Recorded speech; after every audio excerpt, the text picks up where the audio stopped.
No me pagan lo suficiente y estoy enojado. Antes de sumergirnos en este drama doméstico, creo que el canal, o más bien los humanos tras este canal, sienten la necesidad de disculparse. Porque yo no lo hago. Yo solo leo, es mi trabajo. Para los nuevos en este rincón del internet, permítanme presentarme. Soy el gato narrador. Y no soy precisamente cariñoso con la audiencia, pero digamos que los aprecio mínimamente, como se aprecia un mueble particularmente cómodo. En fin, antes de comenzar con la historia, y para que quede constancia, diré que las personas tras el canal se disculpan. Sí, personas, en plural. Ya no tenemos a The Posmo Writer como creador o administrador, sino como CEO o director. Un título muy presuntuoso para un canal que no ha monetizado ni un solo centavo. I did try. Por algunas razones que escapan a mi entendimiento y a mi interés, el bípedo ya no puede tener una relación creativa directa con el canal, así que ahora contamos con una serie de súbditos encargados de todo. Pero no se preocupen, seguiré siendo el mismo gato cínico y elegante de siempre, porque soy muy adorable, debo admitirlo. También se disculpan por haber anunciado su regreso la semana pasada y hasta ahora subir esta típica historia de Reddit, predecible. En fin, si nuestros fanáticos leales siguen ahí, gracias por mantenerse fieles. No lo digo yo, por supuesto, sino una entidad llamada Auditail Audition. A mí, francamente, no me importa. Ahora sí, comencemos. Sí, aquí viene la maldita intro de 20 segundos.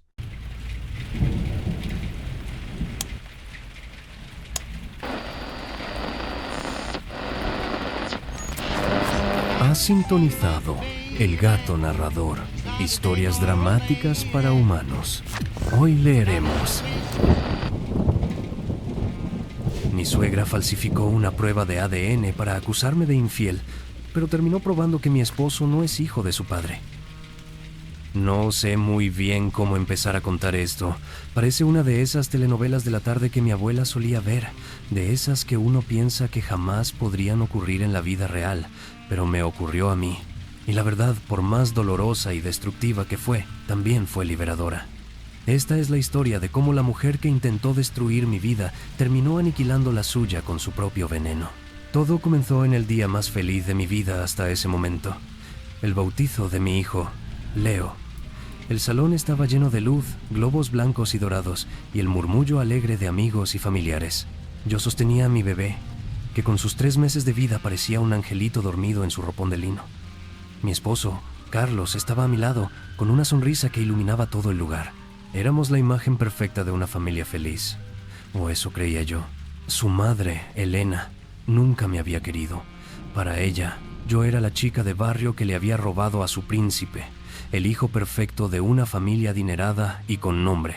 Durante nuestros 5 años de relación y 2 de matrimonio, soporté sus desprecios velados, sus comentarios pasivo-agresivos y su constante aire de superioridad. Pero lo toleraba por Carlos, porque lo amaba y porque tontamente creía que con el tiempo, y sobre todo con la llegada de su primer nieto, las cosas cambiarían. Qué ingenua fui. Justo después del brindis, cuando la música suave llenaba el ambiente, la voz cortante de Elena resonó como un látigo. Un momento, tengo algo que decir. La música se detuvo. Todas las conversaciones cesaron. Un centenar de ojos se clavaron en ella mientras caminaba con una lentitud teatral hacia el centro de la pista, con una mirada de acero y una sonrisa torcida que me heló la sangre. Sostenía un sobre blanco en la mano, como si fuera un trofeo. Como todos saben, comenzó, su voz goteando un falso pesar. La llegada de un nuevo miembro a la familia es una bendición, pero solo si esa familia se basa en la honestidad, en la lealtad. Sus ojos se encontraron con los míos, y en ellos vi un abismo de odio puro. Frente a todos nuestros amigos, tíos, primos y mis propios padres, Elena levantó el sobre. Lamentablemente, he tenido mis dudas. Dudas que, como madre, tenía la obligación de resolver. Abrió el sobre y sacó un documento. Esto, anunció, su voz subiendo de volumen, es una prueba de ADN. Una prueba que demuestra, sin lugar a dudas, que mi hijo, Carlos, no es el padre de este niño. El mundo se detuvo. Un jadeo colectivo recorrió la sala. Las palabras infidelidad y bastardo resonaron en el aire, aunque ella no las usó directamente. No necesitaba hacerlo. El veneno ya estaba inyectado. Busqué desesperadamente la mirada de Carlos, esperando que se levantara, que la callara, que me defendiera, pero él estaba paralizado. Su rostro era una máscara de shock y confusión. Sus ojos iban del papel en la mano de su madre a mí, llenos de una duda que me partió el alma en 1000 pedazos. No dijo nada. Su silencio fue la peor de las traiciones. La humillación fue total, pública y absoluta. El viaje de vuelta a casa fue un descenso a los infiernos. Un silencio denso y pesado llenaba el coche, roto solo por los suaves ruiditos de Leo en su silla de bebé. Yo miraba por la ventana, viendo pasar las luces de la ciudad como manchas borrosas a través de un velo de lágrimas que no me daba cuenta de que estaba derramando. El shock era tan profundo que me sentía fuera de mi propio cuerpo, como si estuviera viendo una película de la vida de otra persona. Finalmente, Carlos habló. Su voz era fría, desprovista de cualquier emoción. «No sé qué pensar, Ana». Giré la cabeza para mirarlo, incrédula. «¿Que no sabes qué pensar?» «Mi madre», continuó, sin mirarme, con los nudillos blancos sobre el volante. «No haría algo así sin una razón». Una ola de ira hirviendo me recorrió desde los pies hasta la cabeza, quemando el shock y la tristeza. ¿Razón? ¿Estás diciendo que le crees a ella? ¿A la mujer que ha pasado los últimos 7 años tratando de separarnos? Mi voz temblaba de rabia. «Es nuestro hijo, Carlos. Lo viste nacer». «No me grites», espetó él. «Estoy confundido. Esto es demasiado». La discusión que siguió fue la peor de nuestra vida. Palabras crueles, acusaciones veladas y la dolorosa realización de que el hombre con el que había construido mi vida, el padre de mi hijo, dudaba de mí. Su fe en mí era tan frágil que una sola mentira de su madre había sido suficiente para hacerla añicos. Esa noche dormí, o más bien me quedé despierta, en el cuarto del bebé. Mecía su cuna suavemente, observando su pecho subir y bajar con cada respiración inocente. Él era lo único puro y real que me quedaba en ese universo de mentiras. Me sentía completamente sola, abandonada por el hombre que había jurado protegerme. A la mañana siguiente, la pesadilla continuó. Encontré a Carlos hablando por teléfono en voz baja en la cocina. Por su tono supe inmediatamente que era Elena. Cuando me vio, colgó rápidamente. «Era mi madre», dijo, evitando mi mirada. «Sugiere que quizás sería bueno que te fueras unos días. ¿A casa de tus padres, tal vez? Solo para calmar las cosas». Repetí las palabras, saboreando su amargura. No me estaban pidiendo espacio. Me estaban exiliando de mi propia casa, de mi propia vida, siguiendo las órdenes de la mujer que había orquestado todo. Fue en ese preciso instante que algo dentro de mí se rompió, o quizás se reconstruyó. La tristeza y el dolor que me habían paralizado se solidificaron en una determinación fría y dura como el acero. Miré a Carlos, ya no con los ojos de una esposa herida, sino con los de una enemiga. «No me voy a ir a ninguna parte», dije, mi voz tranquila pero firme. «Esta es mi casa y ese es mi hijo, y voy a luchar contra esto. Voy a destruir sus mentiras, Carlos, con o sin tu ayuda». La decisión estaba tomada. Ya no era la víctima de su juego. Ahora, yo iba a poner las reglas. Los días siguientes fueron un borrón de actividad metódica. Mientras Carlos se movía por la casa como un fantasma, atrapado entre su madre y yo pasaba horas en el ordenador. Busqué los mejores abogados de derecho familiar de la ciudad, leí sobre casos de difamación y pruebas de paternidad con validez legal. La tarea me mantenía ocupada, me daba un propósito y silenciaba el dolor constante en mi pecho. Un día recibí una llamada. Era mi suegro, Javier. Siempre había tenido una relación cordial con él. Era un hombre tranquilo, sensato, a menudo eclipsado por la personalidad arrolladora de Elena. Su tono era compasivo, lo que me desarmó por un momento. «Ana, hija, sé que esto es terrible», dijo suavemente. «Pero Elena, a veces se deja llevar. Te pido que por favor no hagas las cosas más grandes. Piensa en la familia, en el bebé». Su intento de pacificación tuvo el efecto contrario. Me di cuenta de que incluso él, el miembro más razonable de esa familia, estaba pidiéndome que me tragara la humillación, que sacrificara mi honor en el altar de la paz familiar. Una paz que Elena había dinamitado. Javier, con todo el respeto, respondí mi voz helada. La familia ya está rota y la persona que la rompió va a tener que rendir cuentas. No voy a parar. Colgué el teléfono antes de que pudiera responder. Estaba sola en esto, yo contra el mundo de los de su apellido. Mi reunión con la abogada, una mujer llamada Sofía, fue un soplo de aire fresco. En el entorno estéril y profesional de su oficina, le conté toda la historia, desde el primer día que conocí a Elena hasta la escena del bautizo. Hablé con una claridad que me sorprendió a mí misma, sin una sola lágrima.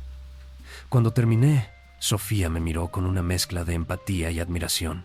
Lo que ha hecho su suegra no solo es cruel, es ilegal, dijo.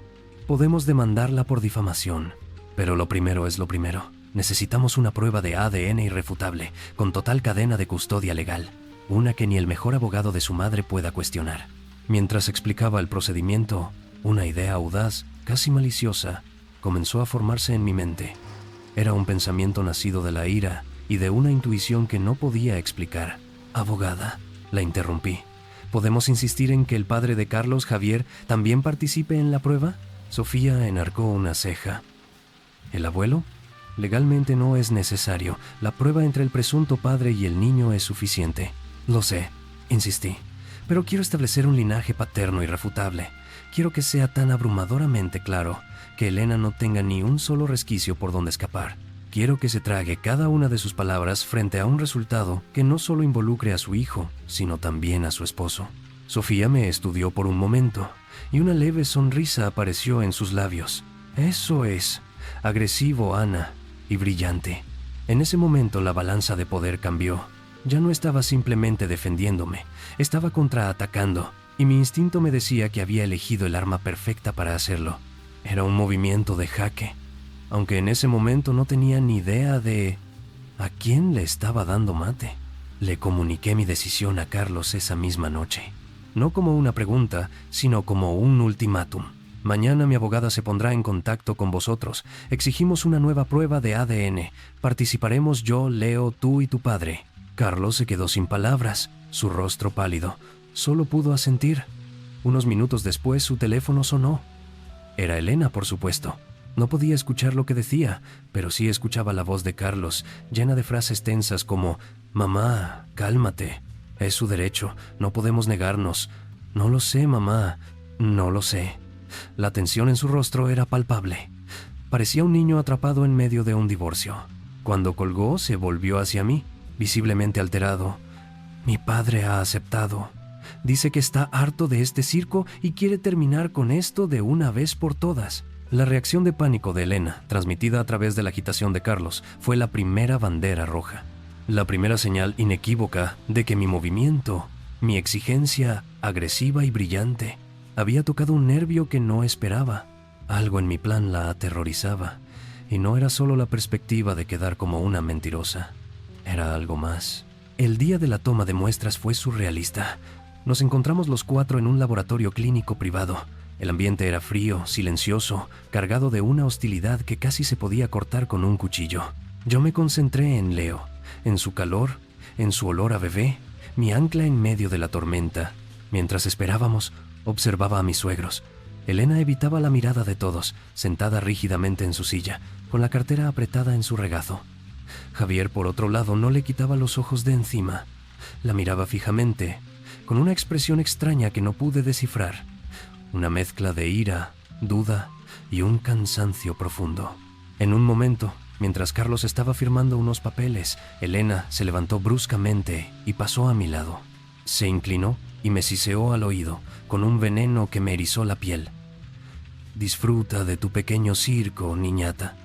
Cuando todo esto termine, te vas a arrepentir de haber nacido». La miré directamente a los ojos y en lugar de miedo, sentí una extraña calma. Su desesperación era tan evidente que casi me dio lástima. La espera de los resultados fue la semana más larga de mi vida. Intentaba mantener una rutina normal para Leo, pero la tensión en la casa era insoportable. Carlos, por su parte, pareció haber salido de su estupor inicial. Una tarde, se acercó a mí mientras yo le daba el biberón a Leo. «He sido un idiota», dijo en voz baja. «Perdóname, Ana. Sé que este bebé es mío. No debería haber dudado de ti ni un segundo». Sus palabras, que semanas atrás habrían sido un bálsamo, ahora sonaban huecas. Lo miré con frialdad.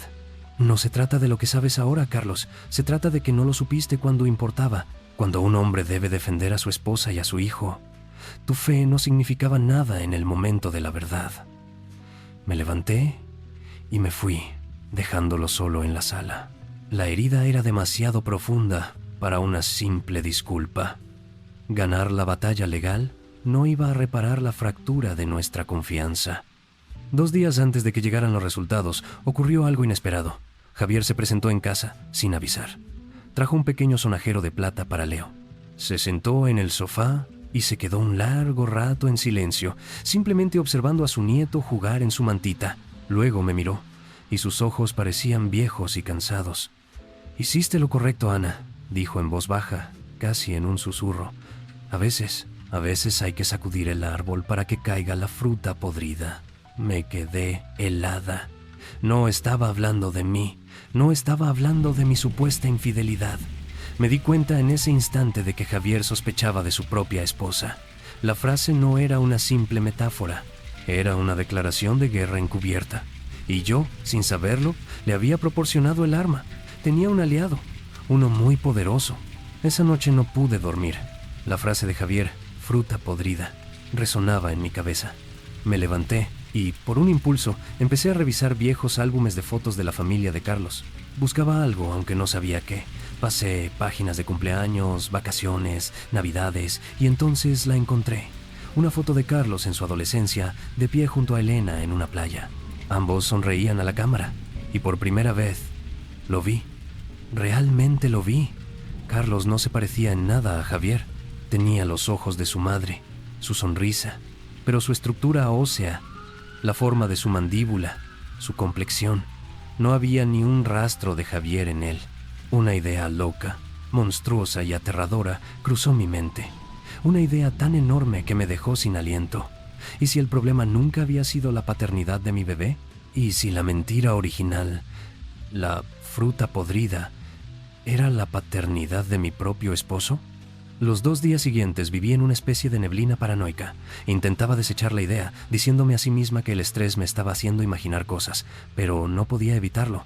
Veía a Carlos y a Javier juntos, y la falta de parecido era ahora un grito ensordecedor.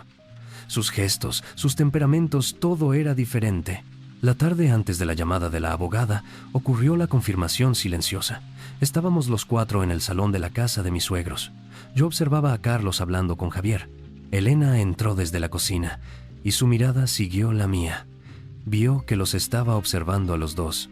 Nuestras miradas se cruzaron, y en la suya vi un destello de pánico puro, visceral, por una fracción de segundo. Fue tan rápido que casi pensé que lo había imaginado, pero no. En ese instante, supe que mi loca teoría era cierta. Ella sabía que yo estaba a punto de descubrirlo. Al día siguiente sonó el teléfono. Era Sofía, mi abogada. Respiré hondo antes de contestar. «Ana, los resultados han llegado», dijo, su tono serio y profesional. «Necesito que vengan todos a mi oficina mañana a las 10 de la mañana». Mi corazón latía con fuerza. «¿Todo está en orden, Sofía?» Hubo una pausa al otro lado de la línea. Una pausa cargada de significado. «Solo necesitas estar aquí», respondió finalmente. Ese silencio, esa respuesta evasiva, lo confirmaron todo. Los resultados no estaban en orden, eran explosivos. La noche antes de la reunión fue la más larga y silenciosa de mi vida. Me senté en la oscuridad del cuarto de Leo, meciéndolo, sintiendo la calma que precede a los huracanes. Carlos entró en la habitación. Se sentó en el borde de la cama. «Cuando todo esto termine», susurró. «¿Podremos volver a ser nosotros?». Lo miré, con una oleada de tristeza genuina por el hombre que estaba a punto de perderlo todo. Sabiendo la verdad que él aún no sabía, le respondí con la misma calma. «La persona que eras ayer, Carlos, no existirá mañana». Su rostro se llenó de confusión y un miedo incipiente. No dijo nada más. El pasillo de la firma de abogados olía a madera pulida y a tensión. Estábamos los cuatro, sentados en sillas separadas, sin mirarnos. El único sonido era el tic-tac de un reloj de pared, cada segundo un martillazo en el silencio. Entonces, la puerta de la sala de conferencias se abrió. Sofía apareció en el umbral. «Estamos listos», dijo. Nos levantamos. Al caminar hacia la sala, crucé mi mirada con la de Elena por última vez. En sus ojos ya no había odio, solo la certeza fría y resignada del final. La puerta se cerró detrás de nosotros, sellando nuestro destino. Dentro de la sala, el aire era irrespirable. Nos sentamos alrededor de una gran mesa de caoba. Sofía tenía 2 sobres delante de ella. Abrió el primero. «Este es el resultado de la prueba de paternidad entre Carlos y Leonardo», anunció, mirando directamente a Elena. «Con una probabilidad del 99.9%, se confirma que Carlos es el padre biológico del niño». Escuché a Elena soltar un resoplido de frustración. Carlos cerró los ojos, aliviado, pero yo no miraba a ninguno de los dos. Miraba a Javier. Él no reaccionó, solo esperaba. Entonces, Sofía abrió el segundo sobre. «Sin embargo», continuó, y esa palabra flotó en el aire como una sentencia. «La segunda prueba, realizada para establecer el linaje paterno, muestra con una probabilidad del 0% que Javier sea el padre biológico de Carlos». El silencio que cayó sobre la sala no fue un silencio normal. Fue un vacío, la ausencia de todo sonido, de todo aire. Se sentía como si el universo entero contuviera la respiración. El rostro de Javier se descompuso. Se arrugó como un papel, la incredulidad dando paso a un dolor tan profundo que era físico. Elena se derrumbó sobre sí misma, sollozando silenciosamente, su fachada de hierro finalmente hecha añicos. Pero la peor reacción fue la de Carlos. Miró los papeles, luego a Javier, el hombre que lo había criado, luego a su madre. Su rostro se vació de toda expresión, una incredulidad catatónica. La doble traición era demasiado para procesar. La mentira de su madre sobre su propio origen y su propia y vergonzosa falta de fe en mí. La primera voz que rompió el silencio fue la de Javier. Rota, ahogada, miró a su esposa de 30 años. «¿Quién, Elena?», preguntó. «¿Quién?». No necesité escuchar la respuesta. Mi trabajo allí había terminado. Salí de la sala, dejando atrás las ruinas de una familia construida sobre una mentira. Semanas después, mi apartamento estaba lleno de cajas. Estaba empacando. La victoria tenía un sabor agridulce. Había recuperado mi honor, mi nombre, pero había perdido mi matrimonio, la familia que creía tener. Carlos entró. Estaba más delgado, con ojeras profundas. Parecía un extraño. «¿A dónde vas?», preguntó. Su voz apenas un susurro. Lo miré, sosteniendo a Leo en mis brazos. Por primera vez en mucho tiempo, sentí paz. «Necesito construir una familia sobre la verdad, Carlos», le respondí con calma. «Y tú necesitas descubrir quién eres antes de poder ser parte de ella». Me di la vuelta y seguí empacando. El legado de la mentira de Elena había terminado, y mi nueva vida, basada en la verdad, apenas comenzaba. Observen el predecible espectáculo. Un castillo de naipes, erigido con la argamasa de la arrogancia y la mentira, derribado por la simple brisa de una verdad que su propia arquitecta convocó. Los humanos lo llaman karma, una palabra conveniente para atribuirle al universo una inteligencia que claramente no posee. Yo lo llamo simplemente una falta de previsión deplorable. Creer que se puede controlar el veneno sin que una gota te salpique es el pináculo de la necedad de su especie. Elena no fue víctima del destino, sino de su propia y limitada imaginación. Y sin embargo, no hay héroes en este teatro del absurdo. Ana obtiene su victoria, una venganza servida en el plato frío de un laboratorio. Pero ¿a qué costo? Su hogar está roto. El padre de su hijo es un hombre sin identidad y ella queda sola, empacando cajas con un aire de falsa fortaleza. Carlos, el príncipe destronado, es un mero peón movido por la duda y la debilidad. Y Javier, Javier, el hombre que vivió una mentira durante 3 décadas y ahora juega el papel del patriarca herido. ¡Qué conveniente! Todos pierden, pero todos se aferran a la ilusión de haber ganado algo. Así que les devuelvo la pregunta, con un poco más de filo. No se pregunten simplemente si sus fortalezas se sostienen sobre pilares frágiles. Pregúntense si estarían dispuestos a derribar todo el edificio solo para demostrar que tenían razón. Miren sus propias vidas, sus relaciones, sus pequeños secretos bien guardados. ¿Qué fruta podrida ignoran en su propio árbol genealógico por miedo a la sacudida?